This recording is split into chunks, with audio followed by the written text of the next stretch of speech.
Hey, warm welcome to our Monday morning learning podcast. This is Ravi Jagarlapudi, founder of Acuity Institute of Learning Private Limited. Very excited to welcome Praveen Pantula. Praveen is my friend. We worked together in a previous organization for close to, I think, around 4.5, 5 years. Right. And quick intro to Praveen before I let him speak. Uh, Praveen is based in Hyderabad, took on roles like Global Talent Development Consultant at Franklin Templeton, bringing experience from previous roles at Bank of America, Wells Fargo, Adobe, and CSC. He's done his human resources management degree, I guess, at Great Lakes Institute of Management. Comes with a robust skill set that includes conflict resolution, strategy, performance improvement, recruitment, talent management, and many, many more. And Praveen contributes regularly valuable insights to the industry. So with that, Praveen, warm welcome to our podcast. Very nice to have you, man. Thank you, Ravi, for being me your guest in your first ever podcast. That's a very eloquent introduction of me. Thank you so much. Most welcome. So, just for the audience, there are four themes which we have categorized this particular podcast. I've taken Praveen's recommendation. The first theme is on learning projects, partnering, landscape, and skills. The next one is performance management and L&D, layoffs and prep, and last is the influencer. So starting off, Praveen, the first question to you is, what are the present passionate learning projects that you're involved in? Can you share just a couple of them, please? All right. So a couple of things that I'm currently working on for the organization where I work. I have deployed a program towards making sure the sales teams are highly successful. Business development and sales teams are highly successful. More passionate about designing journeys than events. Absolutely. Right. So let me, for the help of your audience, differentiate what event means and what a journey means. Sure. An event is something which is a very short-term intervention. You get into a program, you get out maybe in 4 hours, half an hour, 1 hour, or maybe a day at the max, back to back, you conclude it and you come out. From my own experience, I've realized that the learnings are not that immense actually. So because the learnings in an event becomes more prescriptive, it is left to the best. It is left best in the hands of a learner. What is that they will take away from an event? But journeys are something which would help people not only to learn and absorb in the classroom, but also deploy them at the workplace. Absolutely. As a result, you see attraction and progress of an individual in their behavior, in their in exhibiting business results, maybe over about 6 weeks, 8 weeks, or 12 weeks. That's how I have always defined an event or a journey. Keep it simple. A journey is a sustained intervention. Absolutely. So I've seen always value in sustained interventions. So this is very impactful. You can actually see business results out of your learning intervention. That's great to hear, Praveen. And going back, I still remember. I'll come back to that, but I'm very tempted to talk about the charisma and the stilt walkers which you have created back in Wells Fargo. You will be surprised that even now people are talking about it. So we'll come to it later. So moving on, Praveen, you've been a very highly successful learning partner for technology lines of businesses. And you've been a HRBP yourself. So from your perspective, do you think having a HRBP background helps excel in a learning partnering with business? If so, how? Can you please share a few examples? Right. For me to be very successful as an HR business partner, I've been a tech recruiter before. Right. I understand the technology landscape. I understand the talent that's available in that particular space. How do you define the market space? How do you define where the talent is? What kind of people you need to pick up from which targeted and segmented organizations? So that helped me understand the talent landscape very well. When I became an HR business partner, that really helped me connect to the people at the grassroots. Because as an HR business partner, not only that you're actually speaking to the business leaders in terms of in trying to understand what their objectives are, in trying to understand what kind of talent requirements would be there, how do we fulfill those talent requirements in order to make sure that their businesses are highly successful? How do you liaison with the other subject matter experts or centers of excellence within human resources function to ensure that meet the demands of the business. Yeah. And of course, being an HR guy is not a glorified clerical job. Right. You Absolutely. have to be at the center of affairs.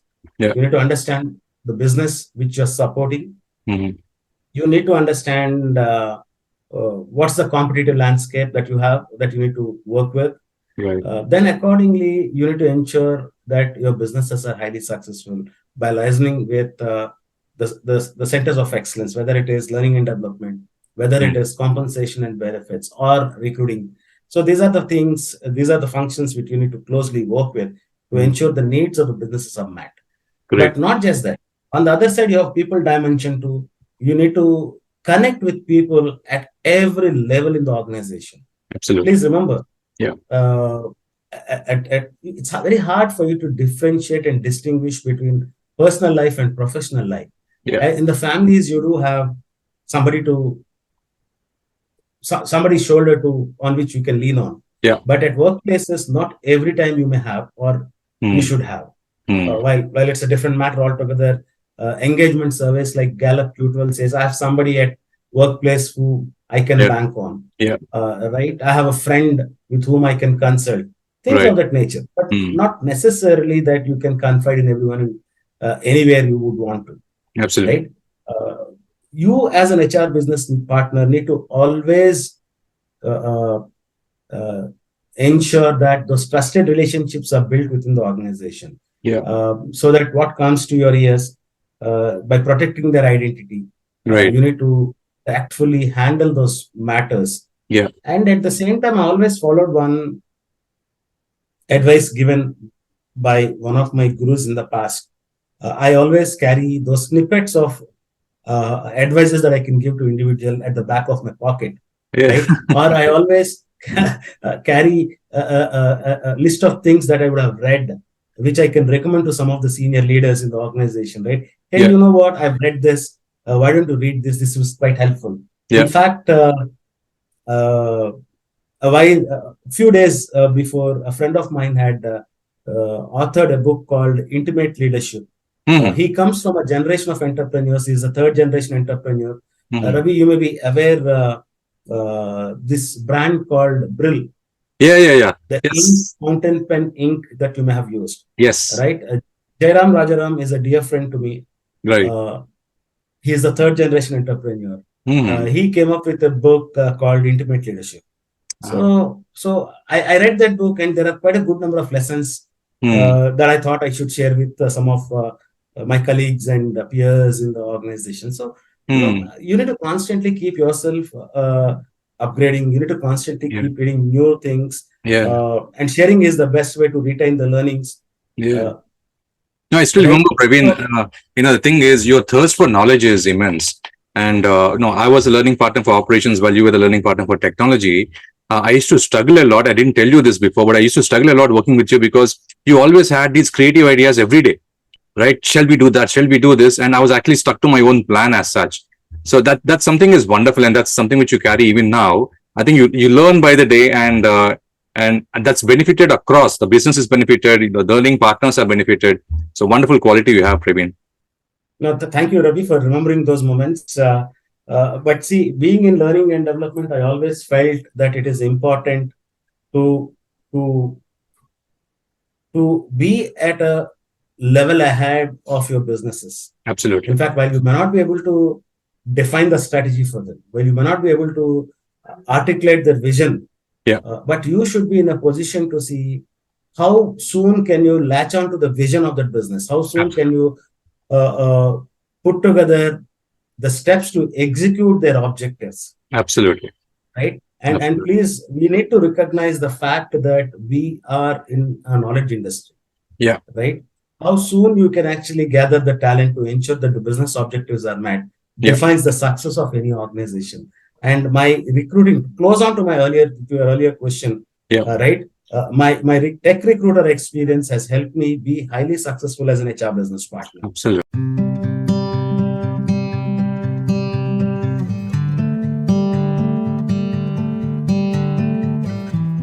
Absolutely. So moving on, I mean, we're talking about the learning landscape as such. How do you see that evolving? That's question number one. And more importantly, Praveen, what skills should we as learning professionals continue to build given the dynamic nature of how competitive the industry is becoming, Praveen? Okay, that's a wonderful question. See, we are still, as a learning professional, lost with the aspects of age-old wisdom and studies and science of learning and development. Yeah. We as learning professionals really need to understand what is that a millennial is thinking about learning, right? Absolutely. How is the learning landscape being really defined? Yeah. There were times we talked about MOOCs at length, like whether it is Coursera time or a Udemy time, things of that nature, right? But learning is not just limited to that, right? Imagine this podcast being a great example of learning, right? I'm sure the youngsters who would watch your podcast would learn immensely, and the kind of leaders you would bring to the table. Yeah. So today, the learning is all about learning from the leaders on the floor, learning in real time, learning in fact, a capsule or a bullet or a bite based learnings. Yeah. Right. Learning on the go. Right. You in your introduction, you said on Monday morning when you're driving to work, you should have the luxury of listening to my podcast. Yeah. What does it all mean by learning at your luxury? Yes. Yes. Learning at your luxury. What is the best times? The morning, Monday morning, 8 to 9 a.m. You are undisturbed by anything else when you're driving back to work. Yeah. When you're driving to work, you don't have any pressures. All that you're thinking is you're thinking about work only. What should I accomplish over the week? What are the first things that I need to pick up for the day? Yeah. And then you're listening to podcasts of this nature. Right. Means that it is learning at luxury. Absolutely. Absolutely. Right. Okay. So I think this is how the learning is, the landscape is being redefined. Great. How about the device of your choice? Absolutely. Yeah. Go ahead, sir. People of your choice. Yeah. Things that you can deploy immediately. Yeah. No more theoretical. Application knowledge are very important and relevant for today's younger generation. Absolutely. So as a learning professionals, Praveen, do you recommend us going towards a certification route, or how do you want us to keep upskilling ourselves? Trust me, Ravi. Certifications only help you to some extent and degree. People don't hire you for your certificates. Absolutely, yeah. Right? And I'm very fortunate to work with organizations like Adobe. They've never looked at certifications. What you bring to the table is the competence. Absolutely. And for that matter, if you can exhibit competence in a conversation with Adobe folks, they would only peg you based on your competence internally. They would not say that, hey, you have only 3 years of experience, you've been only drawing 3 lakhs. Right. So I can give you 3.5 on the top of 3. Even if they were paying 10 lakhs internally for the kind of competence that you have exhibited, they will pay 10 lakhs and not 3.5 lakhs like many other organizations. Right. Yeah. So today's organizations are only paying you for your competence and not for the stereotypical measure of scaling your work based on number of years of experience or from school or college from where you have come from. Yeah. Right. And that is the direction many organizations have been taking. And it is only people of our generation who still continue to measure with the scales that we have. Yeah. The younger generations, look at the startups, right? Which have had the phenomenal growth, $1 billion, $2 billion growth in the last few years within the country itself. The scales and the compensation, rewards and recognitions are unmatched. Absolutely. Right. And average age of any of these startups in those organizations is not more than 23, 24. And each one of them making about anywhere between a million, what do you call it? $100,000 to $200,000 within India. Yeah. Yeah.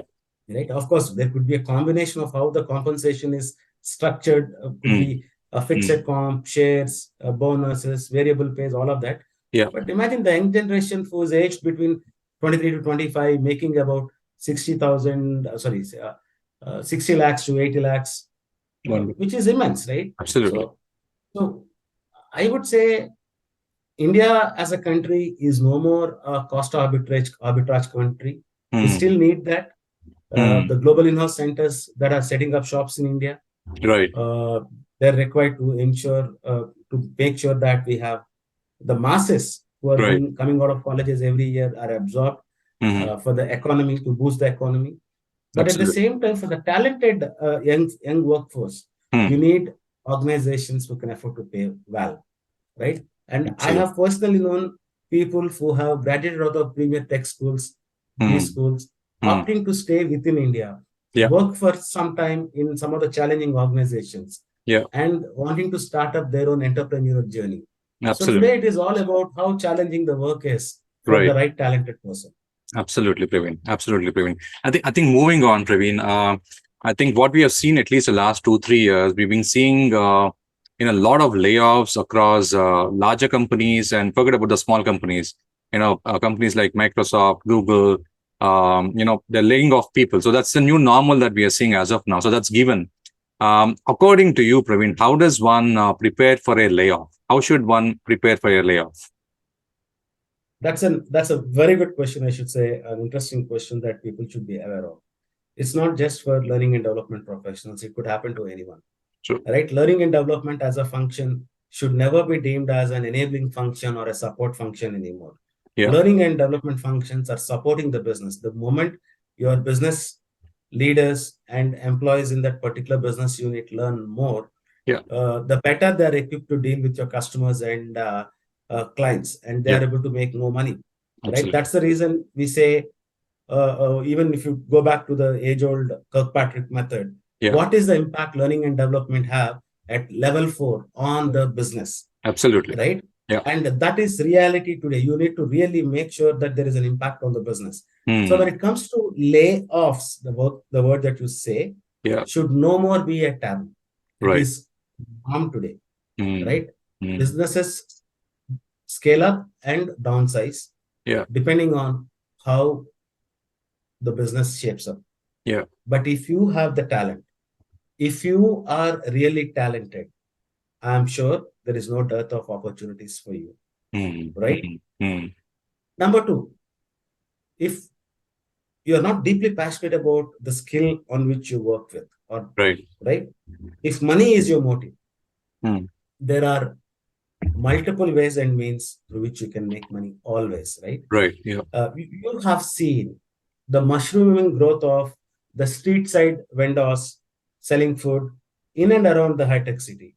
Absolutely. And Yeah. I'm sure each one of the street vendor makes more money than what you and I make.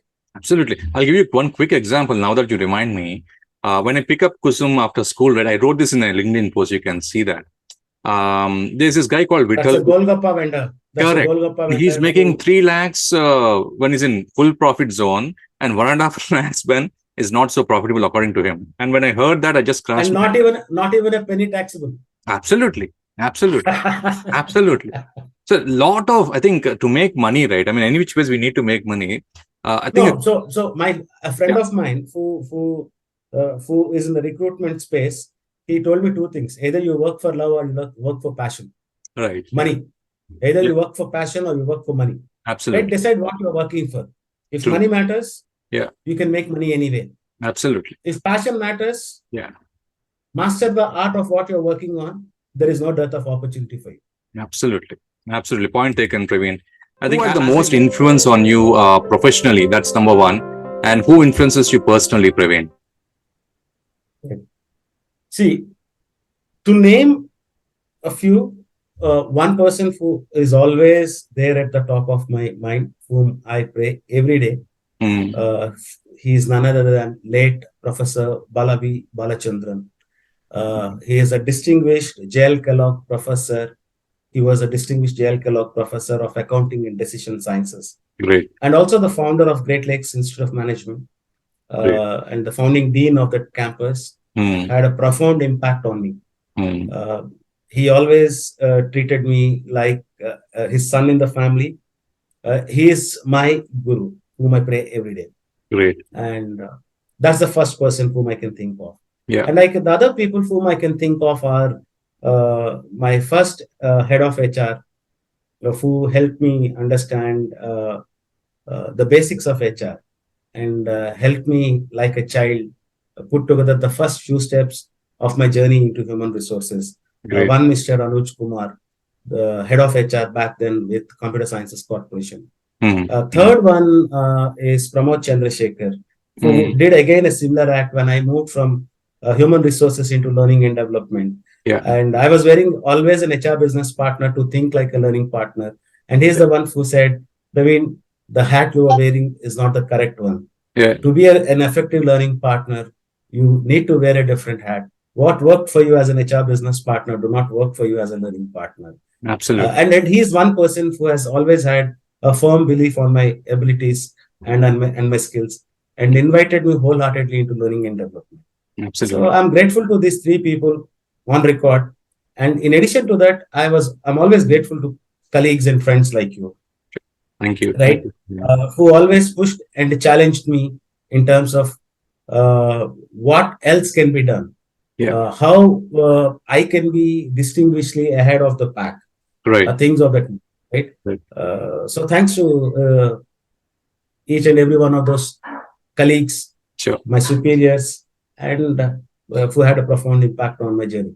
Great, Praveen. Thanks so much for your time, Praveen. I think we are close to about 30 minutes now, but a lot of insights you have shared, and think I'll actually document it and share this video pretty soon with all the audience. I think they would love it for sure. There might be some questions coming in, so maybe we have to catch up maybe a week later for a few minutes, if you can spare. Nothing like it. And you will be, I think, interested to know that the next podcast guest is Pramod Chandrasekhar. So, he's agreed to it kindly, so I'll do it with him. But thanks a lot for your time, Praveen. And awesome. Thank you so much, Ravi, for inviting me to be a guest on your show this morning. I would love to follow your podcast and also love to listen to what Pramod has to offer. Sure. Most importantly, I still remember our journey together. Sure. I wish you all the best and Sai Acuity a great success in the future ahead. Thank you so much, Praveen. Have a great day. Bye-bye. Thank you. Bye-bye.